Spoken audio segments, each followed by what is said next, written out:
How's it going, everyone? My name is Razorburn, and welcome back to Scratch's Director's Cut. Last episode, there was some very disturbing scratching sounds coming from the basement. I have been looking at analytics, and I'm not retaining you guys as much as I would like.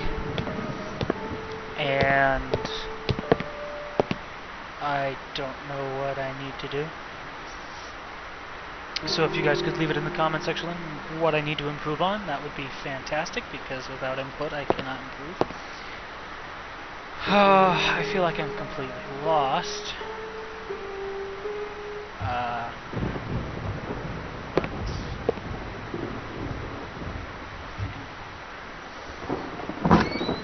don't know, I might have missed something here.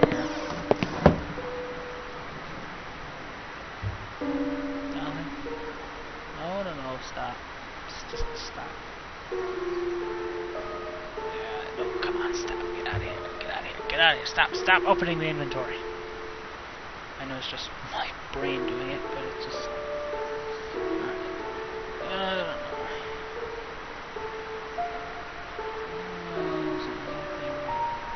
These contents I need to worry about.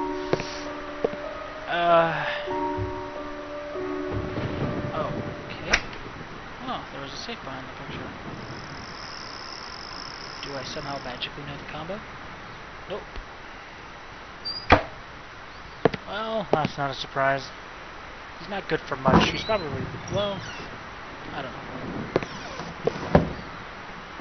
Oh, right. We shall traverse back down and try to talk to Jerry.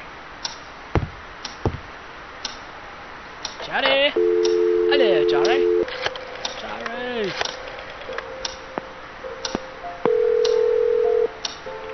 Hello? Jerry, it's me. What's up, Michael? I found a safe box in the room upstairs. Would you happen to know the combination? I think I should. Let me see.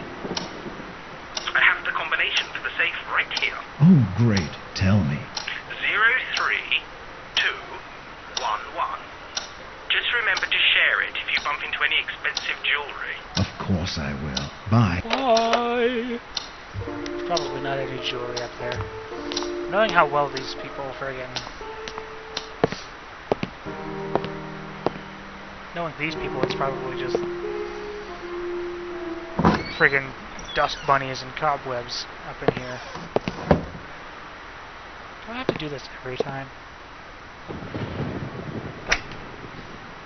Grab the ball. Input the code. Yay! Oh, a key! A key! Mr. James T. Blackwood, the Blackwood Manor, Rothbury, Northumberland. Dear Sir, we hereby propose to furnish all equipment, materials, and labor to complete the contract for the construction of the second floor of the Blackwood Manor of Rothbury, Northumberland, in accordance with the plans and specifications prepared by Mr. James T. Blackwood, dated October 31st, 1960, for the sums as follows. Base bid, £34,136. Alternate number 1, deduct £1,000. Alternate 2, deduct £1,500. Alternate number 3, add £350. Alternate 4, add £300. Unit price number 1, £1 per cubic yard. Price per unit price number 2, £12.50 per cubic yard. We agree to commence the work as directed and complete all work thereafter within a reasonable length of time based on our ability to secure materials. Employer understands that construction may last from 18 to 24 months. Permission is granted to make use of the special bank account created for this particular occasion, located at the National Bank of Northumberland. Contact number, blah, blah, blah. Good. Good. So I've got a key. And seeing how I can't go outside, there's only one door that I have not unlocked, and that would be the one upstairs. Because I've been all through this house and raised it to the ground.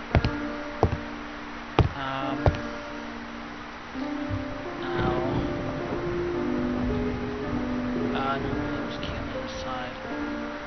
What if I... Okay. Is the newspaper gonna help? Is it really gonna help though? Like, is it really gonna help? With a bit of effort, I managed to knock down the key with a bit of help of the boring tool. With a piece of paper, I noticed that the key had gotten stuck behind the door. Whoever said that dumb technique worked. Well, it was impossible to get the key now. Well, nobody actually said that the method worked. I know I said it didn't work. I mean, you could have used a knife and it probably would have worked even better. But, oh my god, turning right into that thing, just... So where'd the key go? This unfinished room seems to have been used as a storeroom for some sinister paintings. Well, yeah. Oh, good. I don't.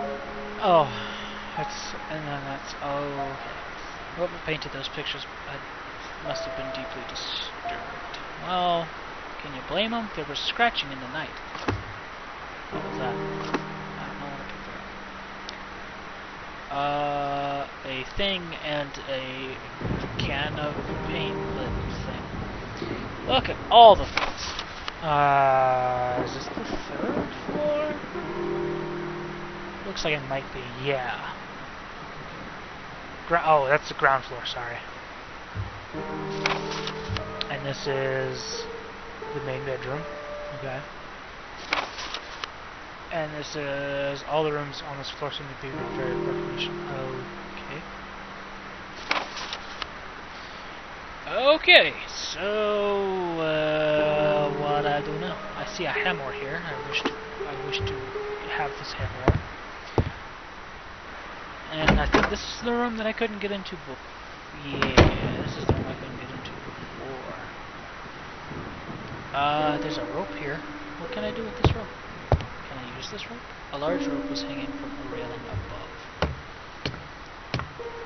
Okay. So dusty cans.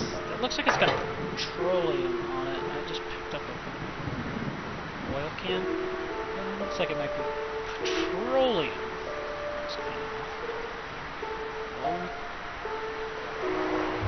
Oh, quick cleaning revealed that it was a can of oil. It's technically not a can of oil. It's kerosene.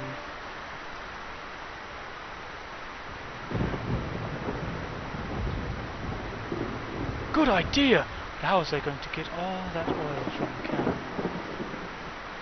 Can I use this? That was pointless. Well, what do I do? Do I... Didn't need to be oiled. Well, stab it! Yeah, it could have caused a spark and made you go boom. How do I get it? How do I get it? How do I get it? Seriously, how? Because, can I just carry the can with me, please? That seems like it... What if I used this? Yeah! Okay. I poured some oil inside the lamp by tilting the can slightly. There was a little... Very little of it, though. Oh. Good. Wonderful. Ah. Wonderful. I almost dropped something. Wonderful. Wonderful. Wonderful. Managed to open the door from the other side. From the other side, I emerged. Yeah, I've been looking at the analytics. I'm not retaining you guys as much as I would like. Let me know what I need to do. Because... Oh, I've got an oil can. Maybe the wheels were stuck on that cabinet.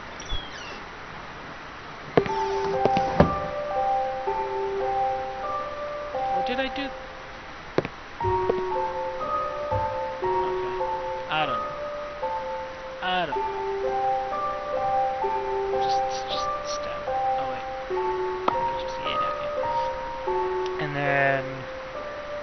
do this. Oh, I probably have to oil the other one as well. Yay! Why did it mess up my camera like that? Turn my mouse. And more. Good things happen when you use a hammer. Everything's awesome when you use a hammer. It is very dark in here. Oh goodness. The lamp wasn't just crap. Okay. Okay, good. Oh, hi!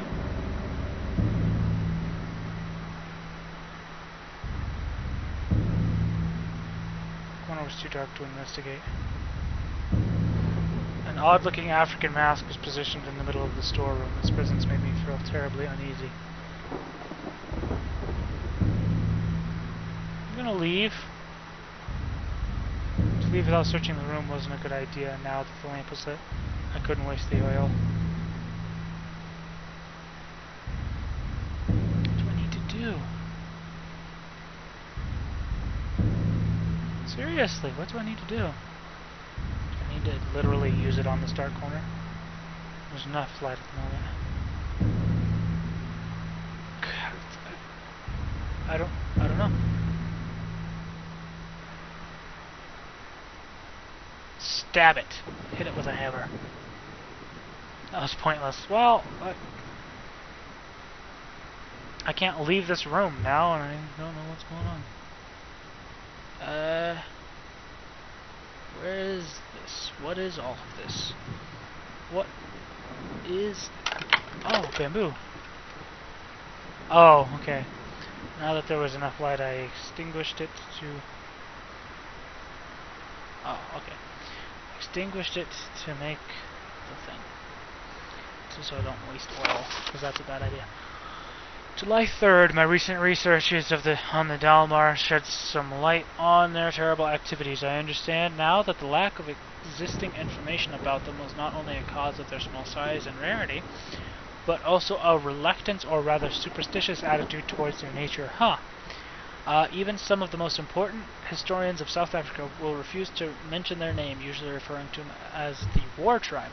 After digging into some of the most obscure books I could find about the subject, I must admit now that reading them made me very nervous and uneasy, sorry. Bringing back the memory of those horrible acts I witnessed on that day, I can't understand why any human being, uncivilized or not, would behave in such a manner. War among savage tribes is of course very common and a recurring theme in history, but to Dalmor they went even beyond war. Usually a tribe will engage in battle to conquer new territory or perhaps defeat an enemy. They did it for the sole reason of destruction and extreme love for violence. The account of their actions is downright scary. They invade villages, slaughtering every inhabitant without regard for their sex or age. Men, women, children would inevitably perish by their fury and hate, which is, I think, the most unsettling element about their stories. They didn't use any weapons. They killed villagers with their bare hands and teeth as if they were drawing power from an unearthly source. I find it hard to believe this, and if I hadn't seen them with my own eyes, I'd say that they were some kind of wild legend. Once they'd slaughtered every living thing in the village, they'd burn it to the ground, every single construction or possession of the fallen villagers, proof that they were definitely not interested in conquering or even taking some advantage of the terrain. Their motives were moved solely and purely by an incredible despisal of life and hatred towards anything that wasn't from their village. That is another curious thing. They somehow managed to sustain a constant population level, as if they controlled exactly the amount of people needed for an attack, but at the same time warrant survival using their few existing resources. I fear this wasn't some kind of wondrous organization system, but rather an elimination process of a useless member or unnecessary child. I dare not think about it, but I am afraid this would explain why they didn't need to hunt for food. They feasted upon themselves. Now I know what the mask stands for, and I shiver at the thought of it. I must confess I'm worried. I don't know why, but I fear for my life. You probably should. Oh! More reading! Fantastic. June 24th, 1962. Dear Christopher, please excuse the tone of this letter. I know I must sound like a raving madman, but I truly can't find a proper way to put together all the thoughts that have been taking my sleep away these past days. There's a reason behind all those recent adversities. It's the mark, Christopher. It's the mask, Christopher. It's that mask I told you about. I wouldn't believe it myself if I hadn't studied its origins on my own, but it's really the source of all my suffering, the tribe it belonged to. I must confess I didn't take the mask by appropriate means, and I fear this might have unleashed some terrible wrath against my life and everything that surrounds me.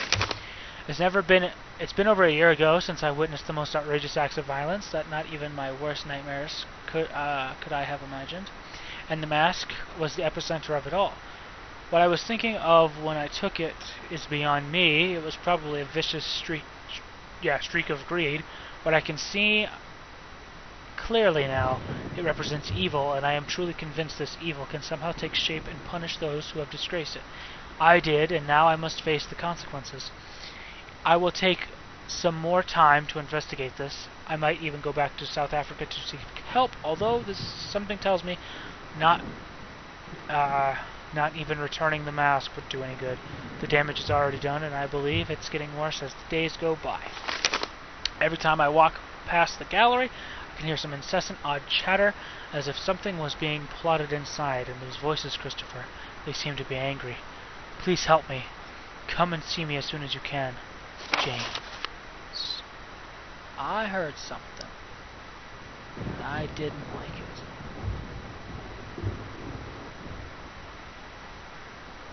it. Yeah, that mask is creepy. Can I leave? Thank you! It was boarded up for a reason. Can we board this back up? Can we put the board... Nope.